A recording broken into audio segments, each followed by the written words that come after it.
GREM presenta un espacio dedicado a nuestros orígenes. Bienvenidos a una hora para la reflexión de los acontecimientos que forjaron nuestra existencia. Diálogos con la historia. Un espacio dedicado a nuestros orígenes. Encuentros con nuestro pasado. Diálogos con la historia.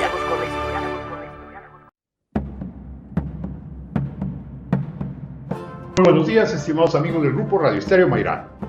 Hoy es sábado 6 de abril de 2024, ya estamos en el cuarto mes del año. Y es un grato placer darles la más cordial bienvenida esta mañana de historia. Gracias, muchas gracias por la oportunidad de convivir a través de esta pasión. Soy Luis Alberto Vázquez Álvarez.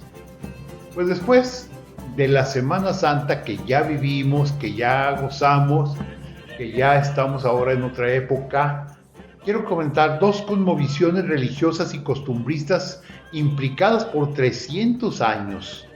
Tuvieron que generar una síntesis social de un valor cultural inmenso que perdura por siglos y que realmente está hoy dentro de nosotros. Incluso me atrevería a decir en nuestros genes sincréticos del mexicano actual. Tradiciones, costumbres y leyendas nacidas del virreinato de la Nueva España. Ese es nuestro tema de hoy. Un auténtico recorrido por las festividades nacionales que nos distinguen y hasta que son copiadas en otros lugares, generando además turismo. Y recuerden, distinguidas damas y caballeros amantes de la historia, que para nosotros escuchar sus opiniones nos enaltece, eleva nuestra calidad humana. Por ello les invitamos a que con toda confianza nos brinden su visión del tema y nos honren con ella.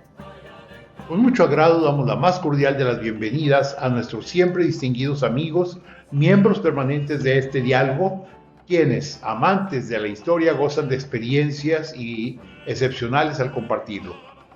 Ignacio Alfonso Salcido Dávila, licenciado en Derecho, maestro en Derechos Humanos, dedicado al libre ejercicio de la abogacía. Doctor Luis Alberto, muy buenos días. Carlos, muy buenos días. Buenos días al auditorio. Este sábado 6 de abril, Día Mundial de la Actividad Física, por todos los beneficios que tiene para la salud el no ser sedentarios. Además, ahorita, pues ya prácticamente en la antesala de este evento histórico que colocó a Torreón en la mira de todo el mundo, la ocupación hotelera tiene máximos históricos, el tema del eclipse de pasado mañana.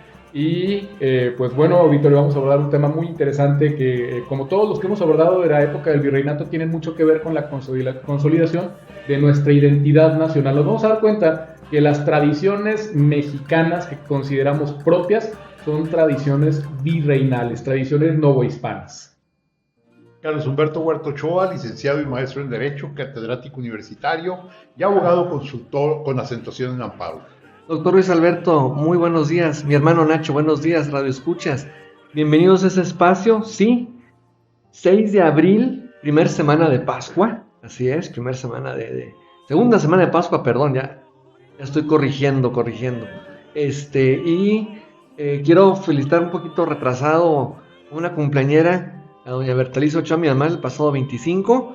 Y hoy, día 6, a una amiga de ella, casi hermana, Chelito Sánchez Carrillo, contemporáneas y muy buenas amigas, casi hermanas. Bueno, pues bienvenidos a este nuevo episodio místico, mágico, de tradiciones, de leyendas que han hecho, más que pueblo mágico, toda una nación mágica en diversos rincones. Adelante. Qué interesante eso de la nación mágica, porque sí, realmente México es una nación mágica. Vamos a tener como música de fondo la música barroca que ya hemos estado escuchando, particularmente de Manuel de Sumaya. Y bueno, licenciado Salcido, ¿alguna introducción sobre la idea precisamente de cómo es que el mexicano es tan místico y todavía hoy recordamos muchas actividades que son fundamentales desde la época del virreinato en tradiciones, en leyendas, en procesiones, etcétera? Claro, doctor. De hecho, no nos vayamos tan lejos. Acabamos de pasar la Semana Santa. Y empecemos por ese ejemplo. La Semana Santa es una costumbre, una tradición que adopta el pueblo novohispano precisamente con motivo de la dinámica de evangelización que realizan los españoles en el territorio recién conquistado. Tiene como característica principal el hecho de tener estos componentes teatrales. siempre cuando se trata de enseñar una idea, una buena forma es el simplificarla en la mayor medida posible. Y nosotros podemos ver en la teatralidad de los actos que recrean la pasión de Cristo, estos elementos reducidos a la mínima expresión que no tienen mucho que ver con la complejidad de los textos de las Escrituras, pero que transmiten el mensaje del sacrificio que hace Dios hecho hombre por la humanidad y que genera entonces este sentimiento de empatía, de adhesión, de cohesión, que es básico para poder formar una identidad. Como parte también de esta conquista espiritual que se realizó, pues también tenemos como tradición novohispana las fiestas patronales. Todos los santos patronos de las localidades son costumbres que se adoptaron durante la época virreinal, en la que cada uno de los lugares adoptaba, mediante ya sea la elección por suerte o mediante la elección, muchas veces tenía que ver, por ejemplo, el día en el que fue conquistado determinado territorio, el día en el que ocurrió algún evento que se pudiera considerar como definitorio de ese lugar, y entonces veían el calendario y decían, oye, es el día de, por ejemplo, San Andrés, bueno, pues va a ser el santo patrono de este sitio. Pero también una cuestión, en ocasiones había procedimientos al azar para la elección de los santos patronos, y cuando se consideraba que el santo patrono que había salido elegido por el azar no era el idóneo, entonces lo volvían a meter a concurso, y a veces cuando salía 2 o 3 veces, pero decían, es que este santo no tiene mucho que ver con este tema o con esta localidad o con nuestros valores o nuestras costumbres, pero seguramente está empecinado en protegernos por alguna razón. También lo adoptaban de manera reforzada precisamente por esa causa. Los santos patronos tienen la virtud, y lo habíamos comentado en algunos programas anteriores, de poder constituir causas de cohesión de grupos pequeños de población, porque en un territorio tan grande era muy difícil generar una identidad completa, total, precisamente por un lado, porque el país tenía una multiplicidad de tipos de componentes sociales. Estaban los seminómadas y estaban los que sí estaban asentados en un territorio y constituían pueblos pequeños o incluso grandes ciudades.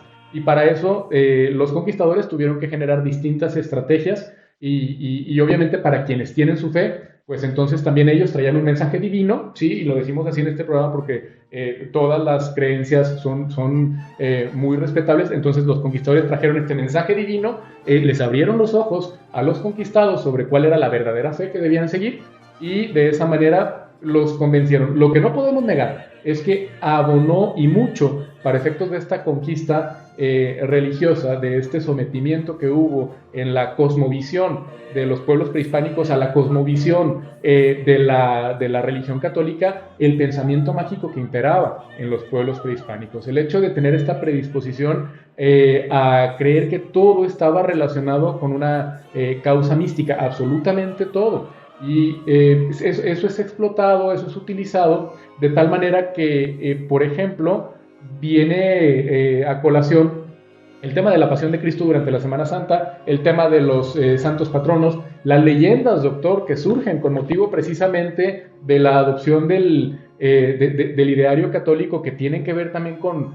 lo que pasa es que la cosmovisión de los pueblos prehispánicos en su mayoría era esta dicotomía bien y mal muy marcada. Entonces, así como se empleaban los elementos de la fe y del Dios que se sacrifica, también se emplearon los elementos del diablo, del mal, de la bruja, de la Inquisición, que a esta Inquisición que le tenemos tanto temor, pero que no tiene nada que ver con la Inquisición española europea, que allá sí al por mayor torturaban y ejecutaban, y aquí las cuentas que se tienen son mínimas. Era más una cuestión del miedo que se infligía por los potenciales castigos que pudiera haber, pero lo cierto también es que la Inquisición no, es más, incluso, no, díganme si estoy equivocado, pero hasta donde yo tengo el dato, la Inquisición que operó en la Nueva España no podía infligir castigos de sangre.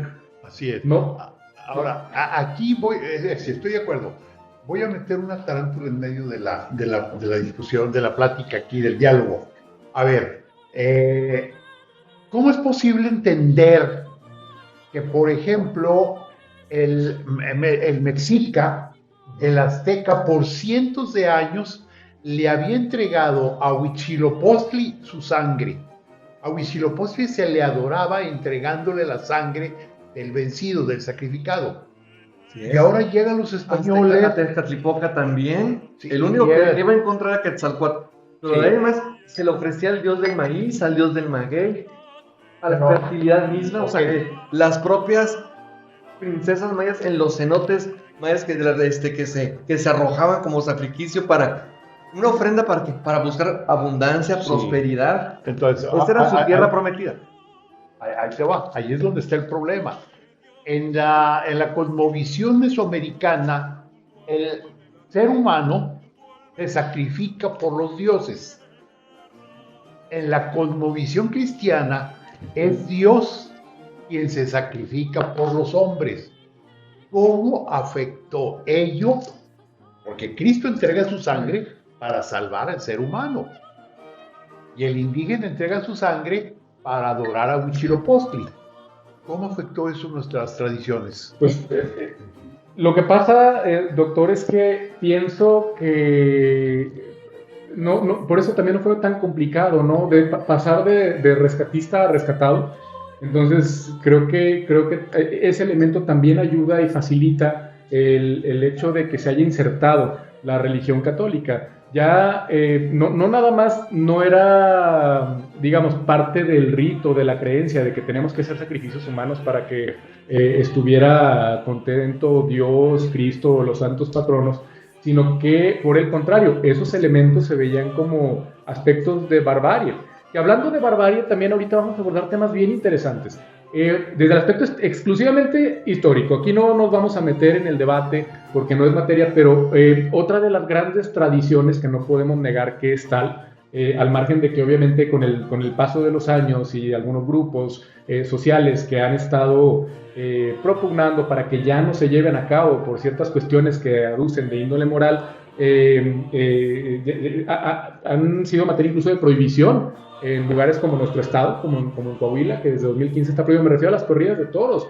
La primera corrida de toros de la que se tiene registro en el territorio novohispano, pues fue nada más y nada menos que 12 años después de 1521, es decir, en 1533 tiene lugar la primera corrida de toros con estas primeras camadas de ganado que llegan de España. Y es parte de la cultura de los conquistadores el realizar esta clase de fiestas que encuentran su origen en digamos que eran actividades muy similares, pero que se han montado a caballo.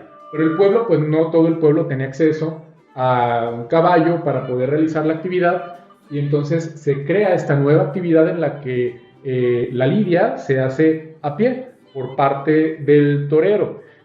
Otro elemento que tiene que ver con las peleas de animales es lo que se denomina como la gallística, que a la fecha también en muchos pueblos siguen estando vigentes las peleas de gallos, también cada vez a menos, pero siguen estando vigentes como un aspecto que da tradición. Aquí ya es cuestión, insisto, de cada quien como ver la perspectiva histórica y si verlo como un aspecto que en algún momento fue base para consolidar una cierta ecuación y es no compatible con los principios morales actuales de una sociedad actual, o si siguen siendo indispensables para mantener esta identidad, sin que sea tema del programa entrar en debate, sino analizar los hechos históricos. Los hechos históricos nos marcan exclusivamente así historia, que tanto las corridas de toros como las peleas de gallos formaron parte de las costumbres que actualmente se observan aún por la sociedad mexicana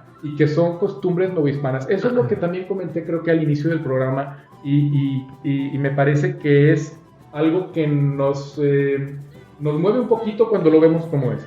Muchos de los personajes que admiramos y que incluso tenemos representados en nuestra moneda de cambio, y me refiero por ejemplo al ejemplo de Sor Juana, pues es una persona que nació propiamente, si nos fuéramos un aspecto exclusivamente de nacionalidad, pues ella es española.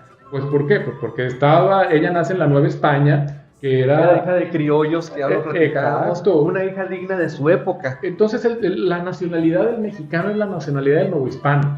Así. Sí, Hay que asociarla así en esos términos, Ignacio. Y lo dices muy acertadamente, al final de cuentas, ya desde un punto de vista histórico, dejando a un lado los cánones religiosos, las cuestiones jurídicas vigentes en aquella época, los prejuicios o la historia que durante muchos años así nos vendieron, al final de cuentas, una fusión de culturas que fue una transición difícil porque no fue sencilla, pero al final de cuentas definen cómo somos. Tú hablas de la tauromaquia, el cual ya era un arte ya milenario y legendario, que dicen que fue aquel noble cuya hija pidieron su mano y dijo, bueno, pues enfréntate ante esta bestia, y la cuadrilla no era más que el grupo de amigas, y según esto es de amigos del torero, y el toro representaba lo que es las pasiones, el mal, la fuerza, el sexo, lo que tenía que dominar para poder ser merecedor de esa doncella, porque era una lidia a muerte, como actualmente lo es el matrimonio, ¿verdad? Entonces, bueno, a lo que yo voy, ya dejando este aspecto, pues no son más que ese tipo de tradiciones.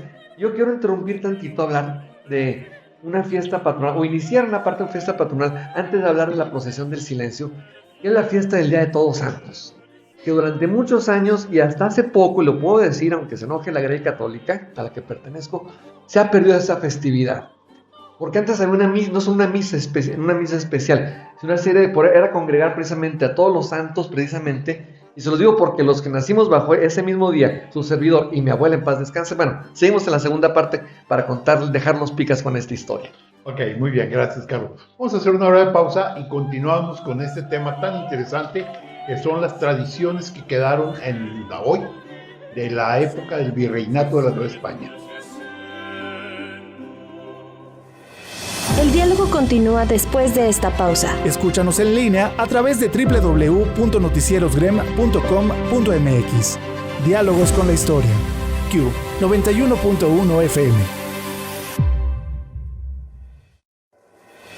Es tiempo de continuar dialogando con la historia. Escúchanos en línea a través de www.noticierosgrem.com.mx. Diálogos con la historia. Q 91.1 FM.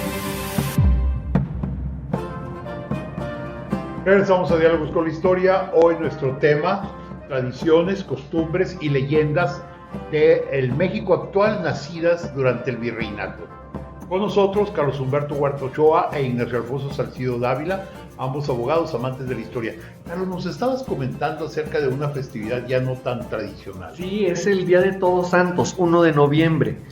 Yo platicaba con mi amigo, el padre legionario, el padre Fernando Fernández. Me decía que cuando platicamos, veamos un viejo misal acá de la familia que tenemos. Dice, es que mire, ese tiene fiestas para América Latina, que es distinto al que se tiene en Europa, o en concreto en España. En España todavía se celebra mucho el Día de Todos Santos, como se celebró mucho tiempo aquí en América Latina. Y recuerdo que mi abuela, en paz descanse, que ella y yo éramos del mismo de 1 de noviembre, le decía, a ver, mamá grande, platícame. Y me decía, mira, mijo, el tema estaba así. Yo fui dama voluntaria del fundador del templo de San José, sí, el que está ahí en la Niños Héroes y Escobedo. Y el padre, que ahora tiene nombre de calle, Ricardo Rizo, hace una serie de festividades. Pero no solo una misa, era una hora santa, era misa con Santísimo, porque era la conmemoración de todos los humanos terrenales con vocación de santos. Claro que hay de jerarquías a jerarquías, y San José se considera, al margen de lo que han sido los profetas y los patriarcas, el primer santo patrono de la iglesia, y por eso es patrono de la buena muerte, patrono del obrero, por eso le dice San José Obrero, y jefe especial de la iglesia católica. Entonces, son costumbres que lamentablemente se han estado diluyendo, disolviendo, y vienen otras. Y aquí es donde yo hablo de la palabra tradición, retomando de la idea de Nacho. Realmente la tradición, si la analizamos como un poco empleando el lenguaje jurídico, se viene de una costumbre. La costumbre tiene dos elementos, que es la opinión juris, o sea, la aceptación general de la población, y inveterata consuetud, es decir, arraigada en el tiempo. Entonces, es decir, se arraiga en el tiempo durante un número de años, se acepta por la población y se va transmitiendo de generación en generación. Como es lo que pasó con la procesión del silencio. Aquí tenemos dos procesiones de silencio en México, en América Latina, más antiguas, que es la de Celaya, Guanajuato, y San Luis Potosí. pero tiene su cabeza sede que es en Sevilla, España, y en otras ciudades que ahorita no recuerdo. Y promedio tienen 300 años. Si ustedes ven el Google, van a decir que en Celaya este año fue la 61 edición. Bueno, 61 edición estamos hablando de ya con el aval de las autoridades y demás, y quitando un momento la supresión durante la época de la Reforma y demás, pero es una tradición que tiene más de 300 años. ¿Y cuándo se celebra? Bueno, pues cuando caiga según el calendario lunar en el Viernes Santo. Empieza a 6 de la tarde, en el caso de Celaya sale del Templo del Carmen, y esto lo fundaron precisamente los padres carmelitas, los carmelitas descalzos precisamente. Y haciendo honor a este mote, precisamente varios voluntarios llamados penitentes cargaban en lomo todas las figuras que han de pesar, no sé cuántos cientos de kilos así, del Vía Crucis prácticamente desde cuando Cristo es condenado a sufrir la pena capital en la cruz, las 3 estaciones, las 3 caídas, la parte final obviamente donde Él es crucificado, y la parte más terrible es precisamente una imagen gigantesca de María Dolorosa, la Virgen, la Madre enlutada por el sacrificio de su Hijo, con un atuendo en tela natural. Es más, creo que la imagen es en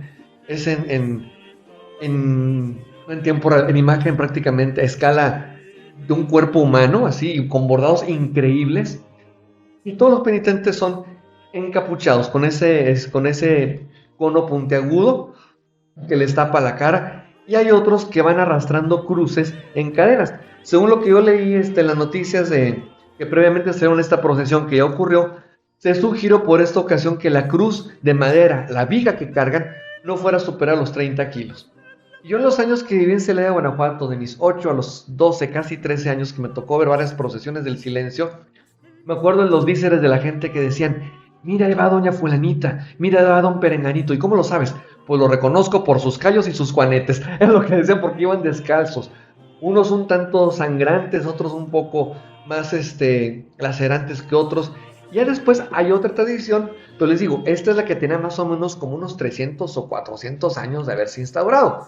Porque tenemos la de Taxco, pero esa tiene como 150. La del Cristo de Iztapalapa, que tiene más o menos lo mismo. Y el autoflagelo de algunos de los feligreses ¿qué es lo que es un flagelo? Es con un pequeño lazo, con un látigo, que puede tener correas, y las correas pueden estar húmedas, o pueden tener clavos, espinas, o un elemento que lacere precisamente la piel. Pero bueno, eran tradiciones, eran convicciones religiosas que así tenía que hacerse, y se quedaron en el tiempo. Es que no puedes separar la cuestión religiosa de la cuestión histórica en este aspecto. O sea, estamos hablando de las tradiciones.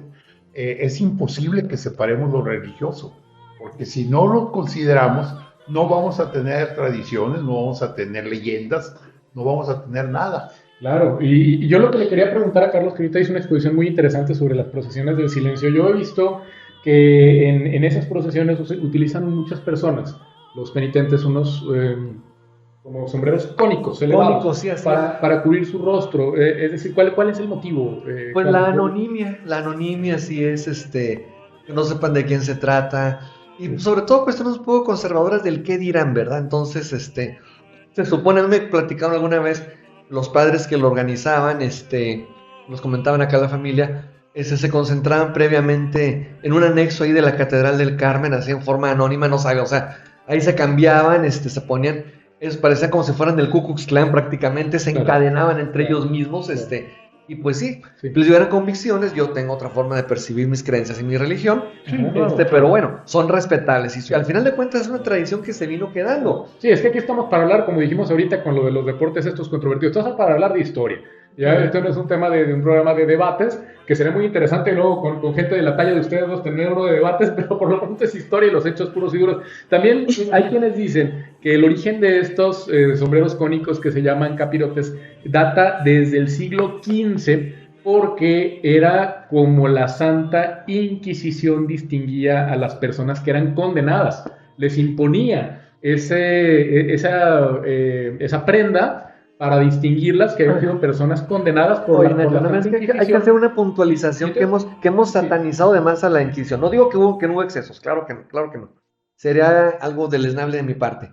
Pero inicialmente la institución de la Inquisición era una defensora de la fe ante el protestantismo, ante un cisma que antes del protestantismo tuvo la Iglesia Católica, cuando se va la ortodoxa por los griegos y por los rusos. Carlos, no te vayas tan lejos, perdón que te interrumpa. Simplemente esta cuestión de las procesiones encuentra su origen en la reacción, lo que habíamos dicho, en la contrarreforma.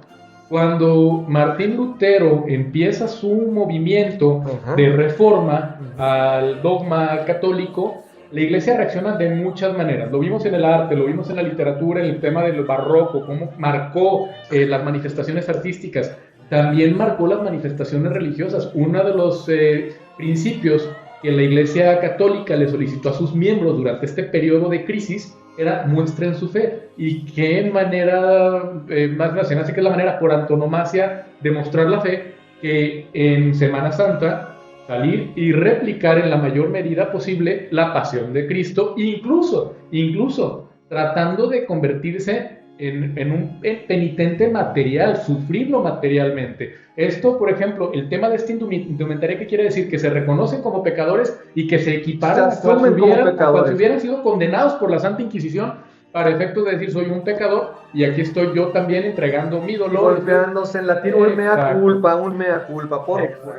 También hay otro aspecto importante que es determinante de que nace en la combinación entre Mesoamérica y España, que son las famosas mandas.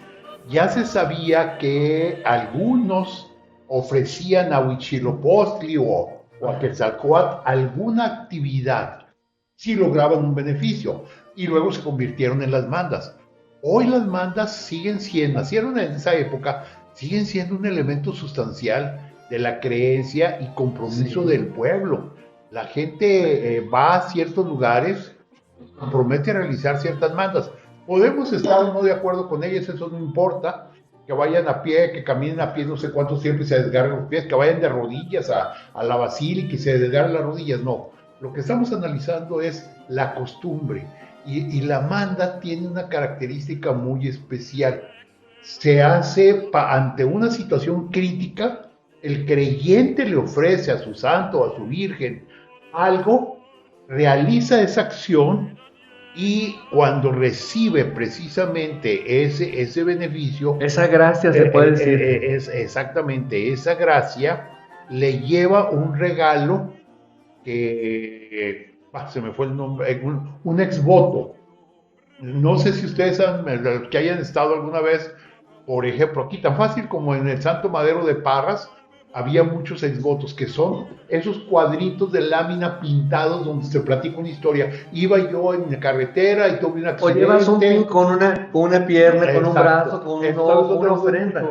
O también las mandas, es algo que te pesa. ¿Cuánta gente dice, no, pues, como en noviembre dicen, November without shave, sin rasurarte en noviembre, o raparte, o dejarte el cabello muy largo? Es algo que te pesa. Sí. Es algo que te duele, que va en contra de tu idiosincrasia, de tu propia de ser. Pero ante la divinidad dices, lo ofrezco para obtener ese voto, esa gracia, ese milagro. Y a partir de ahí, con una íntima convicción, estamos hablando de las famosas leyendas. Ahora resulta que si no cumples con la manda, se te revierte, y entonces las leyendas nacen de gente que se aparece porque no cumplió la manda, porque no realizó la acción que había prometido a la Virgen, al Santo o al mismo Cristo. Es un sincretismo maravilloso, digo, como lo hemos dicho, ¿no? El sincretismo tiene una concepción filosófica que es el tratar de conciliar las posturas, pero también tiene otra definición, que es cuando la mezcla de dos elementos produce un tercero con identidad propia. Y México es eso. México es un país sincrético por naturaleza. Un ejemplo muy claro, ahorita Carlos nos estaba hablando de manera muy interesante sobre el Día de Todos los Santos, y ese Día de Todos los Santos es precisamente una fiesta sincrética en la que durante la conquista, para efectos de que se facilitara la adopción del ideario católico, se mandaban traer reliquias de la España peninsular para ser conocidas y adoradas. En la época medieval se daba mucho este tema de que en todas las iglesias, o en la mayor parte de las iglesias, había estos objetos denominados reliquias por haber pertenecido de algún santo o del mismo Cristo. Un trozo de madera de la cruz, un trozo de tela del paño con el que María se secó las lágrimas, un trozo de tela de la prenda de este santo, pelo, fragmentos de hueso. Entonces resulta que durante esa época, obviamente...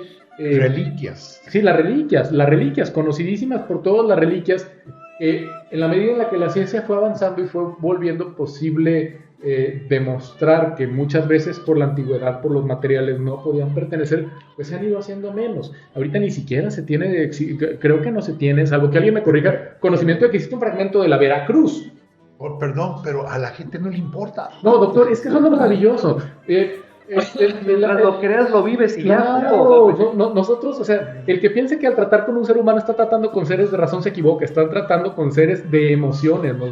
Y eso es lo que nos colocó en el pináculo del reino animal, no otra cosa, la capacidad de creer en lo que no se ve y en lo que no se puede tocar. Eso es lo que hizo que nos aliáramos con desconocidos para poder perfeccionarnos y poder superar todas las adversidades que se nos presentan en un mundo que es adverso. Yo no quiero imaginarme, solo como cierre rápido este comentario, que hubiera sido el humano si cada uno de nosotros hubiera sido un eremita intelectual que no colabora con nadie. Nos hubieran comido todos los animales salvajes habidos y por haber. ¿Por qué? Porque si no hubiéramos tenido este sentimiento de trascendencia espiritual que nos hubiera llevado a querer más y a querer aliarnos y a creer en el otro y a creer en este misticismo, pues no habría manera porque nosotros biológicamente distamos mucho de los animales más fuertes. Es más, somos de los débiles. Simplemente. Sí. Y, no voy a meterme en el detalle de hablar de un muerto que me dijo algo, porque luego resulta con que hay gente que anda diciendo cosas que le dijeron los muertos y no es cierto. Pero sí, un sacerdote en una ocasión me comentó que si se juntaran todas las líneas crucis, o sea, todos los pedacitos de cruz que existen en el mundo, que dicen que son parte de la cruz, sería un crucifijo del tamaño del monte Everest. Sí. Y sin embargo eso no importa.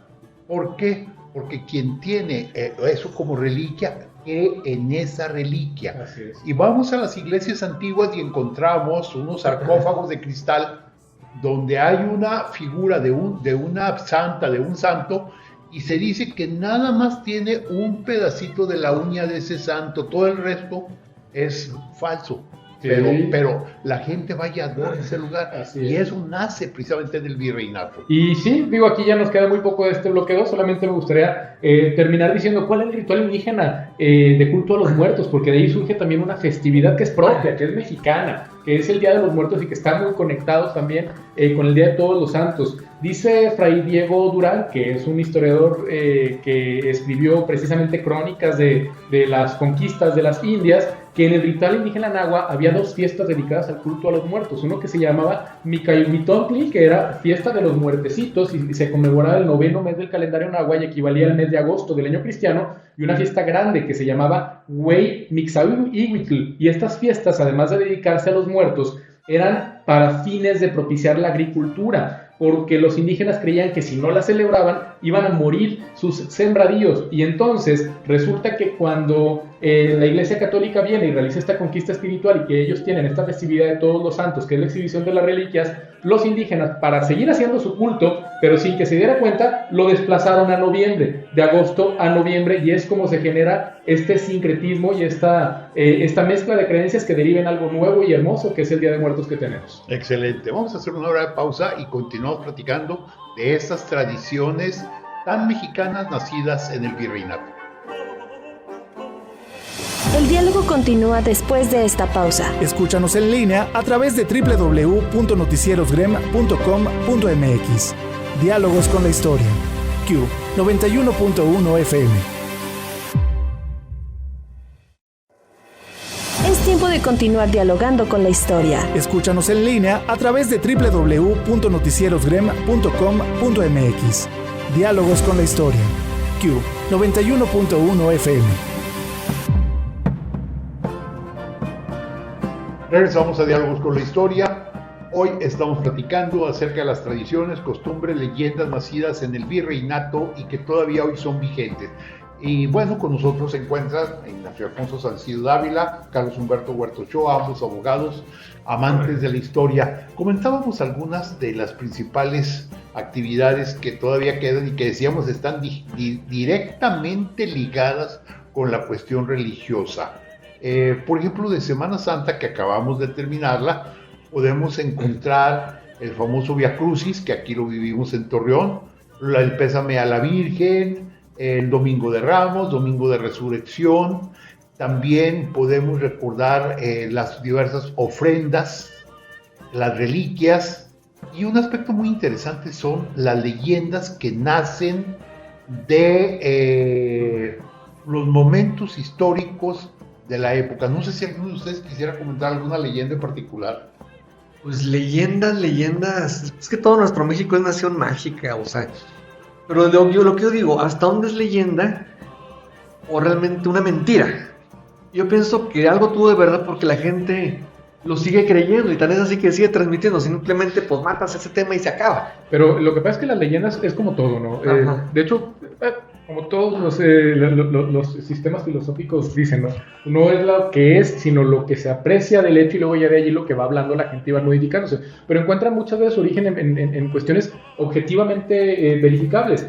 Y las leyendas creo que forjan también ya sea mediante el despertar la empatía o mediante el despertar temor que me ayuda entonces o me orienta a cobijarme por la creencia que me buscan inculcar, pero buscan que quienes las escuchan de alguna u otra manera adecuen sus creencias y por ende su conducta hacia cierto sistema de creencias. Y a mí me parece que los conquistadores, los novohispanos adoptaron este mecanismo para poder transmitir el mensaje. Hay una leyenda que está, digamos que fue relatada y data precisamente de la época de la conquista, que es la leyenda que se conoce como la mulata de Córdoba. Como siempre, pues el elemento de una mujer bellísima, ¿no? Decían que esta mujer tenía una apariencia recatada, pero una belleza extraordinaria y que se mostraba siempre como una persona muy religiosa, que era una dama de muy buen trato, muy simpática, de muy buen carácter y alegre. Precisamente por eso empezaron las habladurías diciendo que ella se dedicaba a la magia y a todo tipo de artes adivinatorias y que también sabía hacer maleficios y que tenía pacto con el demonio. Decían las malas lenguas que en las noches de luna la veían salir volando por encima del techo de su casa. Desde aquí ya estamos viendo que hay un elemento totalmente sobrenatural, como muchas de las leyendas, o como casi todas. Y además de todo, de esta belleza extraordinaria, de tener una cultura y de tener un trato extraordinario, decían que vivía en una mansión muy lujosa, pero nadie sabía a qué se dedicaba. Finalmente, esto llega a oídos de la Santa Inquisición, en el sentido de que esta mujer de Córdoba tenía estas características y probablemente se dedicaba a actividades que tenían que ver con adoraciones al demonio y con actividades de brujería y hacer hechizos, y el tribunal se apresura antes de que ella pudiera hacer uso de sus artes adivinatorias para saber que le iban a apresar y la llevan a la Ciudad de México.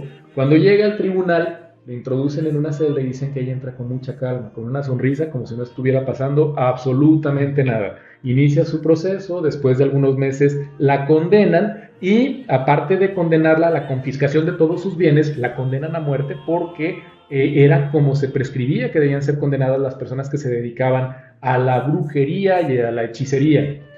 Un día antes de la ejecución, algo que llenó de asombro a toda la sociedad fue que esta mujer de pronto desapareció de la prisión. Pero ¿cómo es que esto ocurre?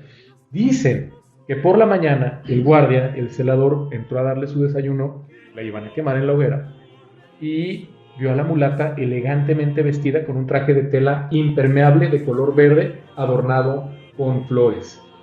La mulata recibió al carcelero con una sonrisa y le mostró un barco que había pintado en la pared, pero que era una pintura muy realista. Y el carcelero quedó sorprendido, pero no nada más por eso, sino que la mulata, en este cuadro realista de este barco, de pronto se acomoda la falda, brinca hacia la pared y se sube al barco, un fuerte viento sopla dentro de la pintura, se aleja y dice adiós. Y es lo último que se supo de ella. ¿Qué es lo que se pretende transmitir desde mi punto de vista con esta clase de leyendas? Pues obviamente una incertidumbre, un terror, la existencia de fuerzas malignas, el decirme, ¿sabes qué? Allí está la maldad, pero nosotros somos la salvación. Y de esa manera se va consolidando el ideario, Carlos. Pues yo te tengo ahora lo contrario, un milagro. la leyenda del Cristo Negro de Silao. ¿No lo has escuchado de esa? No. Ahí les va. Resulta que era hace muchísimos años, eso yo lo sé de toda la vida, y me ha faltado dar una vuelta por Silao. Y cuentan que un hombre iba a ir a una comida que le estaban esperando, pues no sé, gente de sus allegados, posiblemente de negocios, pero en el fondo eran enemigos. Y sus amigos y familiares más cercanos le decían, no vayas porque vas a encontrar la muerte. No sé si le aventó la baraja, le leyeron el café o el tarot, pero dijo, no vayas, no vayas. Y va, y empieza a comer los alimentos que previamente seleccionados tenían su dosis de veneno. Y como el veneno, como algunos sabemos, ¿verdad? Al menos que me corrija algún médico legista forense, no siempre surte efectos tan inmediatos como lo vemos en las películas o en las novelas. Y esta persona empieza a sentirse mal ya de camino a su casa. Y llega a la iglesia de Silao frente al Cristo diciendo, perdón señor, perdón. A lo mejor merezco la muerte, pero a lo mejor sí es cierto, esas personas en el fondo me quieren hacer mal. Y cuenta la leyenda que besa los pies del Cristo, que era un Cristo blanquísimo, y en ese momento el Cristo absorbe el veneno y se vuelve todo negro, y la persona queda sanada. Son cuestiones, leyendas, y acá en el norte, pues, ¿qué otro curandero legendario tenemos que el niño Fidencio en Zacatecas, que anduvo también por esas tierras de la laguna, ¿verdad? Algún tiempo, dicen. En Nuevo León. En Nuevo León, más bien dicho, correcto. Gracias por la corrección. Déjenme decirles, dentro de 48 horas vamos a vivir un espectáculo aquí en la laguna, bueno, en el mundo entero, pero particularmente en la laguna, que lo explicamos de una manera muy simple, muy sencilla, científicamente. Está predicho desde hace no sé cuánto tiempo, los científicos están, la NASA ya está aquí presente, que es el eclipse. Pero, ¿qué encontramos de los eclipses en la época virreinal e inclusive, voy a adelantar un poquito, en la época mesoamericana, dentro de los presagios de la conquista de Tenochtitlan, hay un eclipse? ¿Qué encontramos de los eclipses? Pues lo que pasa, doctor, es que eran, haciendo una analogía, eran aves de mal agüero. ¿Por qué? Porque se estimaba que... Presagios. Que alguien se comía al dios Sol. Entonces, esas creencias incluso se mantienen todavía vigentes en varias lenguas. Sabemos que muchas veces las creencias ideológicas forman las palabras. En el maya, en el purépecha y en el mazahua, se describe al eclipse solar como si el sol fuera comido, como si le dieran una mordida al sol. Por otro lado, en algunas lenguas, en otras lenguas como el otomí, el ñaño, el mixe, el matlatzinca, mixteco, el eclipse se expresa como si el sol muriera. Entonces imagínense nada más lo terrible que debe ser cuando no tienes un conocimiento preciso científico. Exacto. Porque también, Nacho, lo asociaban una noche sin día y un día sin noche, porque era una confusión, porque no es ni día ni es ni noche. Y tenían su métrica ellos, tanto mayas, o sea, para medir las horas, no como lo tenemos ahorita, pero sabían cuándo empezaba en alba y cuándo venía el ocaso. Y también por eso también la leyenda del flechador del cielo. Entonces ver ese fenómeno de repente en un punto del día, y siendo este pueblo tan mágico y tan fanático, pues claro que había terror. E inclusive cuando hablamos de la leyenda de Quetzalcóatl, hablaban que cuando regrese Quetzalcóatl es el año temblor, entonces también le tenían miedo a los terremotos y todo lo demás. Y claro que algunas sociedades prehispánicas eran grandes astrónomos, pero lo cierto es que la astronomía y los conocimientos que tenían y las herramientas que tenían para observar el cielo no tenían la capacidad para hacerles saber que estaban tratando con cuerpos celestes inanimados. Todavía dotaban a sus observaciones de un contenido espiritual, y eso era, creo que todavía más aterrador, porque tenían la capacidad de conocer los astros, pero les asignaban un significado espiritual, y de pronto eso que representaba, mira, los seres humanos tenemos como una característica el hecho de ser individuos de costumbres y hábitos, y qué más costumbre y hábito que ver el sol salir y ponerse, y que de pronto, de manera prácticamente impredecible, porque un eclipse de estas dimensiones es muy difícil de prever con los elementos que tenía en aquella época, el sol desaparece durante algunos minutos de manera total, porque lo que va a pasar es que se va a oscurecer absolutamente todo, no va a haber sol, se va a convertir en noche. ¿Y qué es lo primero que se piensa? Pues se empieza a generar esta especie de virus mental. Si esto pasó ayer, quizá mañana se tape. Oye, Nacho, pero también se ha estado demostrando los eclipses Inclusive hasta las gallinas se duermen, está oscuro, pues natural. Y se acaba y canta otra vez el gallo, o sea, son cuestiones así muy... Pues es que estamos programados como seres biológicos y nuestro reloj es el sol, no es otro. De hecho, gran parte de los trastornos que vive el hombre actual, de enfermedades por estrés, de situaciones que tienen que ver hasta con el índice de suicidio, tiene que ver con la artificialidad del mantenernos despiertos. Si nosotros nos siguiéramos rigiendo por el santo reloj biológico del dios sol y nos durmiéramos a las 8 de la noche y nos despertáramos cuando sale el sol a las 7 de la mañana, otra cosa sería. Pero en la medida en la que yo puedo permanecer despierto hasta las 3 de la mañana con una luz artificial en la pantalla del celular y despertarme con la alarma a las 5 de la mañana y ya dormir nada más 3 horas o 4 horas, a la larga el organismo se descompone. Uno de los registros más antiguos, hablando de los eclipses, que ocurrió en lo que hoy es México, que se encuentra obviamente de los registros más antiguos, esa es otra cosa, porque los eclipses pues han ocurrido desde siempre, data de la estela, o se encuentra registrado en un logograma de la estela 3 del sitio maya Santa Elena Pocohuinic, que está ubicado en Chiapas, y en ese logograma se hace referencia a un eclipse solar que tuvo lugar el 16 de julio de 790, según el calendario de la cuenta larga. Y los eclipses que están por venir, entre ellos el de pasado mañana, nos permiten la discusión en torno a si en el México antiguo había ciencia o había superstición, o si esto es un falso dilema. No necesariamente está peleado la ciencia con la superstición y pueden coexistir.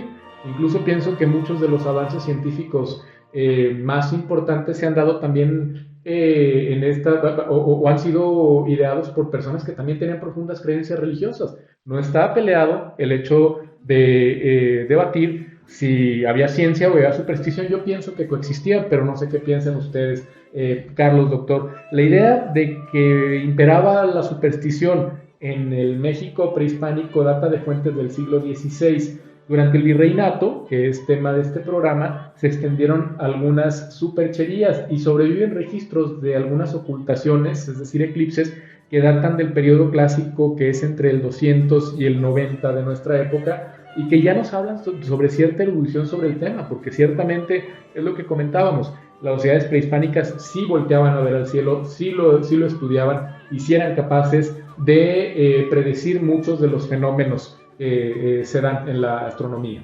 Yo creo que la pregunta que hacía Nacho hace un momento tiene la doble respuesta que él mismo da: ciencia y superstición. Los mayas eran capaces de prever la existencia de un eclipse. Ellos, con sus matemáticas, sus observaciones astronómicas, sabían cuándo iba a haber un eclipse. La pregunta es cuál era la respuesta que daban, y daban una respuesta mágica a ese eclipse. Por lo tanto, sí se combinaban ambos aspectos. Así es, y bueno, también aquí es que creo que desconcertaba, porque la fiabilidad del método que utilizaban para predecir los eclipses era del 55%, pero aparte, ellos no tomaban en cuenta que quizá, por ejemplo, su cálculo era correcto, pero el eclipse no era apreciable desde su lugar, sino que era apreciable en algún otro punto del mundo. Esto que voy a leer proviene del Chilam Balam de Chumayel, que refleja influencias culturales y antropológicas de la época. Así es como se expresaban de los eclipses. Y fue mordido el rostro del sol, y se oscureció y se apagó su rostro. Y entonces se espantaron arriba. Se ha quemado, ha muerto nuestro Dios, decían los sacerdotes. Y empezaban a pensar en hacer una pintura de la figura del sol cuando tembló la tierra y vieron la luna. Entonces, desde luego, había ciencia, sí, había supersticiones también, pero todavía. Y creo que eso es lo maravilloso del ser humano. Y bueno, pues se nos acabó el tiempo. Vamos a seguir teniendo muchas leyendas, muchas supersticiones, muchas tradiciones. Gracias a Dios vamos a seguir con ellas. Les agradezco mucho a Ignacio Alfonso Salcido Dávila, gracias por este programa. Al contrario, doctor, gracias a usted, gracias a Carlos y sobre todo gracias al auditorio por acompañarnos. Carlos Humberto Huerta Ochoa, muchas gracias. Al contrario, también a Nacho, a ti, doctor Luis Alberto, y a los radioescuchas, gracias por sus comentarios. Hay línea abierta, ya saben, y nos estamos preparando por brindar calidad en este programa y abrir un poco brechas culturales. Gracias. Muchas gracias a mi compañera Claudia Martínez Martel en la coordinación general, a Roberto Ríos en la preparación de la grabación, y a ustedes, estimadas amigas, nos esperamos el próximo sábado 13 de abril. Muchas gracias, muy buenos días, Muy feliz fin de semana.